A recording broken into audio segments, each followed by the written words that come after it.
From the one and only, this is a Local 10 News Update, sponsored by FHIA, Florida Home Improvement Associates. Good morning, South Florida. I'm Janice Fernandez. Here's a look at your top stories on this Monday. A touching tribute from family and friends in Little Havana. Sunday night, dozens gathered around 17-year-old Christian Burgos' home, remembering him as a hero who saved a mother and son from drowning last week in Virginia Key. Christian needed help himself and died 2 days later in the hospital. His family is now working to get a humanitarian visa for Christian's father, who's in Nicaragua, so he can come to the United States to attend his son's burial.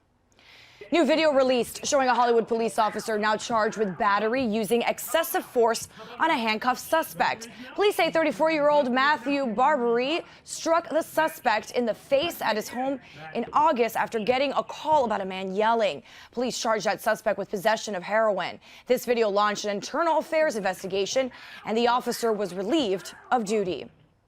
The search for a gunman is underway after a dispute turned deadly in Miami Beach. Police say a man pulled out a gun and shot a woman several times after an argument, then took off.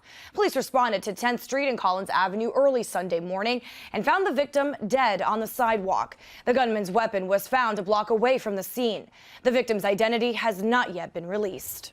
Listen to Local 10's podcast, The Florida Files, wherever you are, whenever you want. Just say, Alexa, play the Florida Files podcast. Getting the latest episode of Florida Files. Here it is from TuneIn. Previously on the Florida Files. Or just ask Siri, I want to hear the latest Florida Files podcast. Here's the newest episode of the Florida Files. Get the Florida Files on Alexa, Google Home, or Apple devices just by saying play the Florida Files podcast. The Florida Files from the one and only Local 10. Carving pumpkins on land is difficult enough. Try taking the challenge underwater. That's what a creative group of scuba divers did in the Florida Keys yesterday. The artists competed in the annual underwater pumpkin carving contest. It was a challenge keeping the pumpkins from floating off, but two Michigan residents placed first with two moray eels encircling a cutout heart.